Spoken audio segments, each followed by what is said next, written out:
Evening, yang amat berhormat Tun Mahathir, yang amat berbahagia Tun Siti Asma, ministers, ambassadors, and all of you who I hope only fly AirAsia. Good evening. I'm thrilled to be here. Thank you to the organizers for having me today. I have 15 minutes to speak about my life, and like AirAsia, I will be on time.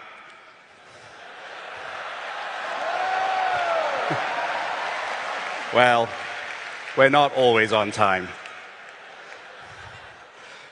So it's actually a great honor for me to be here today because the man who actually gave me the chance with Kamarudin and Aziz and Dato Pahamin to start AirAsia is sitting right in front of me today.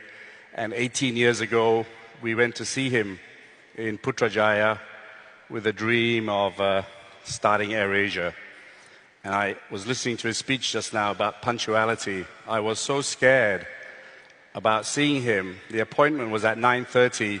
I turned up at Putrajaya at 6 in the morning, so I wouldn't be late. And, well, the rest is history. So I'm going to tell you my life story. This is a very high-tech presentation, and really we are in a very high-tech environment, and we're very low cost. So I'm not used to this, so please bear with me for a second. I dressed up today because I told it was very formal, and then I saw YB Syed Saddiq, and I thought, wow, I could have dressed worse than him today. He was in trainers. So anyway, my story. I was born in Malaysia, in KL. I was sent to boarding school in England when I was 13 years old. I had never been outside of Malaysia, and it was strange for me. The first thing when I arrived at Heathrow Airport was everyone was white. I had never seen so many white people before. I told my daughter, you have no such problem when you get to London now because everyone is Indian when you get to Heathrow Airport. And so you'll feel quite at home. But back then, it wasn't so easy. It was an interesting 5 years at boarding school. I loved sport. My parents wanted me to be a doctor, but I had no intention of doing medicine. And that was the first kind of big revolution for me. And that's the first piece of advice I want to tell everyone here. It's your life, and you should decide what you want to do, not what your parents want you to do. And I find so many people doing things that really they have no passion to do. And so I think in Malaysia we have incredibly talented people. So really live your life. Don't let your parents tell you what to do. It's really your life. And so I didn't do medicine. I didn't actually know what to do after my A-levels, so I went and became an accountant, which was really the worst time of my life because I really hated accountancy. But I hated it so much that I passed everything first time. And then I became an auditor, which is the worst job in the world. I'm sorry if there are any auditors out there. Actually, are there any auditors out there? Anyone? Okay, well, if I could see someone, I'll give you a free ticket. Because you deserve it being an auditor.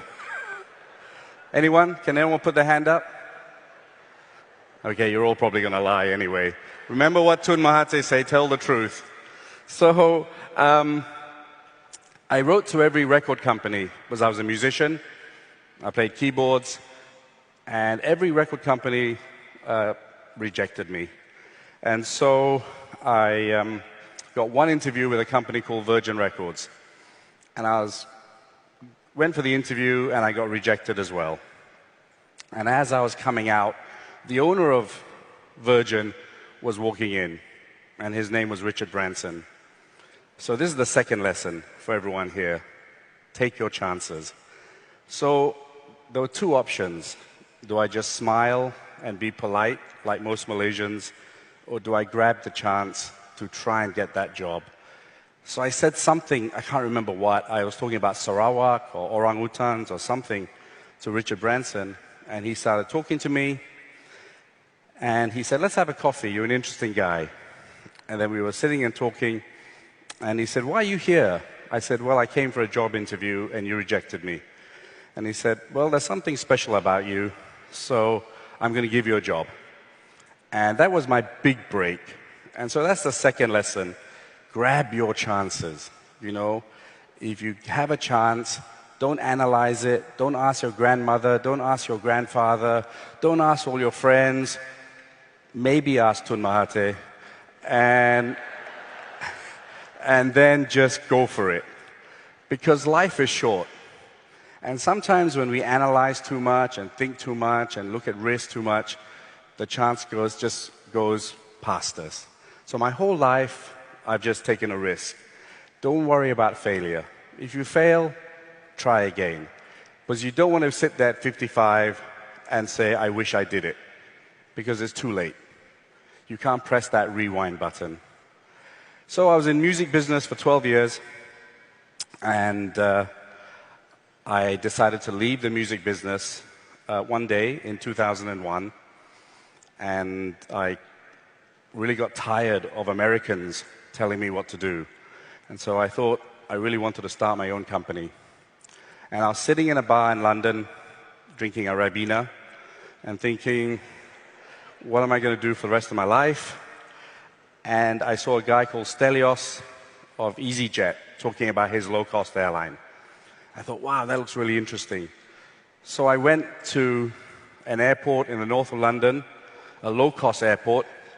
It'd be really good if we have a low-cost airport in Malaysia. And hint, hint, with low airport tax. And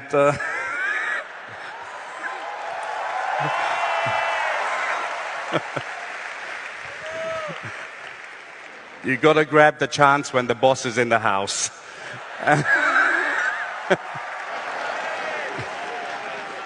And so I was in London, in Luton Airport, and I was seeing this airline called EasyJet. It was orange, and everyone was flying to Barcelona for £8 and Paris for £6. And I thought, I'm going to do this. Now, there's a very fine line between brilliance and stupidity. It's very, very narrow. But I thought, I'm going to try. If I fail, I'll become a politician. Like YB Syed Saddiq. And so this will be the last time I'll ever be talking in front of them, but which is the lesson again. Take your chances. You only live once. And if you fail, you fail. At least you try. So I came back. I roped in my dear friend from the music business, Kamarudin, and he never asked me about the business plan. He said, this is a great idea. Let's do it 50-50. And I said, no, this is my idea. I want to be 51. And but in the end, it was 50-50 between me and Dan. And so we started doing this AirAsia plan. We had no money, just an idea, right? We had no sugar daddy, no sugar mommy. You know, I saw YB Teresa Kok there writing a check. I thought, wow, it would have been nice if I had a minister sugar mommy like YB Teresa writing me checks. I saw Malayan bank check, YB.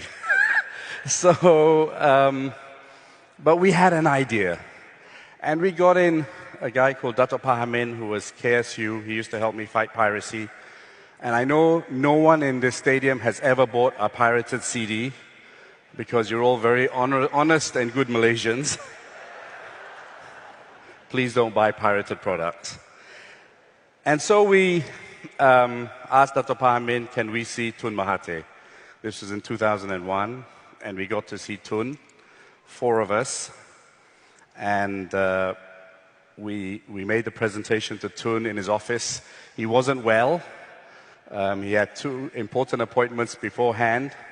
The first appointment was the opposition, Lim Kit Siang and Fadil Noor, who had come to talk to him about Anwar Ibrahim's back operation in Germany. And the second was Malaysian Airlines, who was talking to him about their restructuring. So I thought there was no way we were going to get the chance. And Tun's office is quite large. Actually, you could land a plane in the office. So it took a long time to get to see me. I shook his hand. He said, "Make it fast. I'm not feeling very well." So he thought, okay, this is really tough. Did the presentation. Small little reaction from Tun when I said, we're going to destroy Singapore and Singapore Airlines. And then at the end of it, he said, "You have my blessing." And we were like, wow, for 2 nanoseconds. And he said, "But no new airline license. You have to go and buy an airline." He said, "I've had too many failed airlines." And there's no exaggeration here, and I'm not making up stories because it can be corroborated. But he knew everything about low-cost airlines. It was really very, very impressive. And so we thought, okay, we came out of the meeting. We were thrilled. We'd met Tun. We were so excited. And then Kamarudin said, "How do we buy an airline? We don't have any money." So I said, and it's amazing what you can do with positive energy.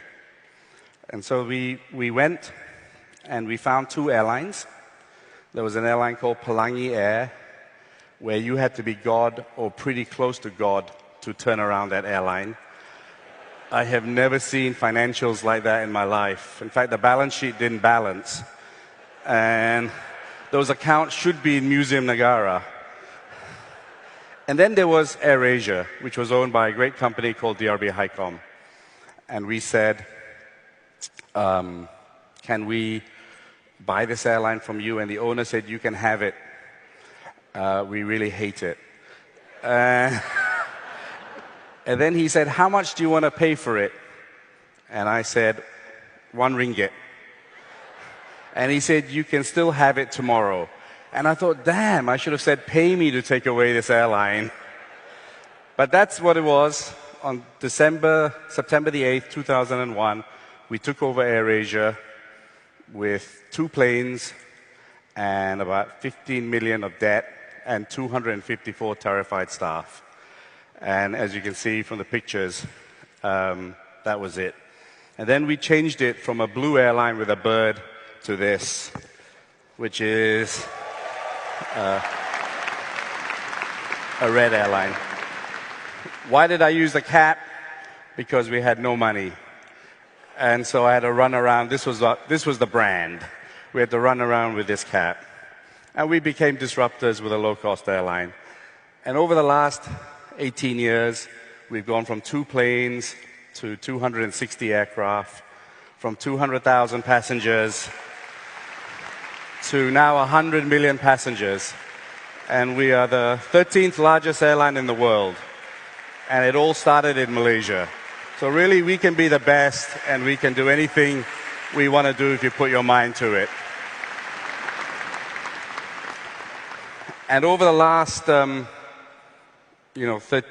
18 years or 17 years, we have carried over 500 million people. We have built airlines all over ASEAN. And we've won the world's best low-cost airline 11 times in a row. No airline has ever done that before. And the MC was a little bit out of date. We just won the 11th 2 weeks ago in Paris, which was really fantastic. So as Tun has always taught us, we Malaysians can do anything we want if we put our mind to it. And I really believe it because we're an amazing country. We have amazing people. We have diversity. We have a can-do attitude. We should just go out there and do it and show the world what we can do. And AirAsia in this little world way has shown that we can be the world's best. And what is our secret? Our secret is our people, really, that we have amazing people. We have 21,000 staff. We have no unions. We're a meritocracy. We just have great people. And we do anything. And I was listening, Tun's speech was really a lot of what I believed in. When I started at AirAsia, I carried bags. I was a cabin crew. I was a check-in assistant, because I think CEOs cannot be effective leaders unless they go down to the ground. And, you know, it's the final kind of part of my story. I discovered we had so much great talent in AirAsia. And a lot of the talent didn't have opportunities to go for further education, and left school at 13. And I thought it didn't matter whether you went to Oxford or Cambridge. As long as you had a brain, I was going to make you a diamond. And that has been our secret. And today I'll introduce you to some of them. And we've gone to a lot of places. We've gone to a lot of cities. But it's all driven by passion and a can-do attitude. And I'd like to invite some of my amazing all-stars. We call our staff all-stars to come on stage, wherever they are. So these are 12 of 20,000 people who have done an incredible job in AirAsia. Please give them a round of applause all over. There's the famous Irene Omar, who was just a bank assistant and is now the second most powerful person in AirAsia. And I want to highlight two pilots here, if you don't mind. So Coogan left school when he was 15 and was a dispatch boy. And his dream was to be a pilot.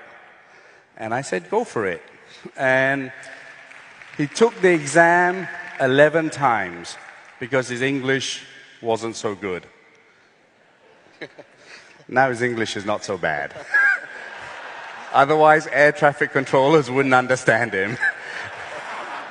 But you know, I can say I can speak all day, but this is living proof of what AirAsia is and what you can do. He never gave up. He kept fighting and fighting and fighting. And from a dispatch boy, he's now a first officer in AirAsia, and he's on his way to becoming a captain.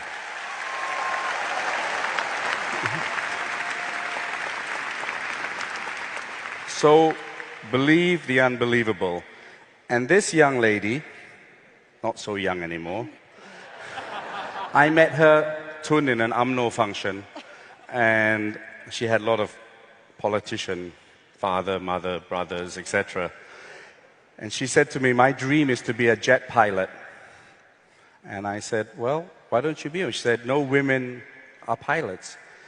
And I went to my chief pilot and I said, why are there no females in our airline? And he came up with the most ridiculous answer that could never be repeated. And I said, if a woman can run a country, she can certainly fly a plane. And actually today, we have 350 female pilots. And with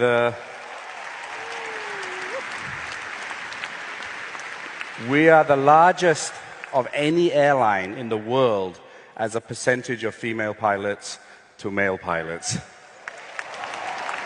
And the other day was history. Captain was female. Co-pilot was female. Chief engineer was female. All the cabin crew were female. And all the passengers were male. No, that bit's not true.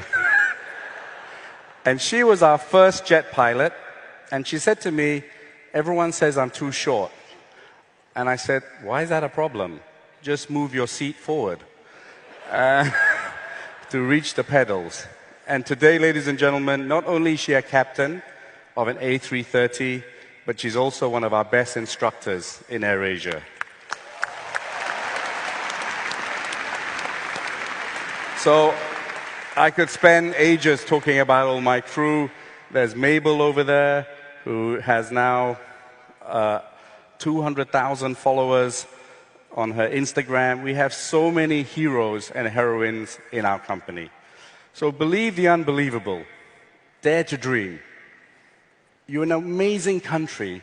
I don't think AirAsia could have succeeded anywhere else in the world because we have cultural diversity. We have Chinese, Indian, Malays, others, whatever. We have everything here to tackle Asia. And now we have built such a huge airline because we have amazing people. And here are just a few of them, which I'd love to tell you more and more about.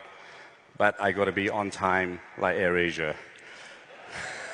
So, ladies and gentlemen, at the end of the day, Whatever you do, you've got to have fun and you've got to dream. And that man over there, it is a man, is my ex-boss, Richard Branson, who lost a bet to me and had to be a stewardess on AirAsia. So the man who gave me a chance in my first job ended up working for me on AirAsia.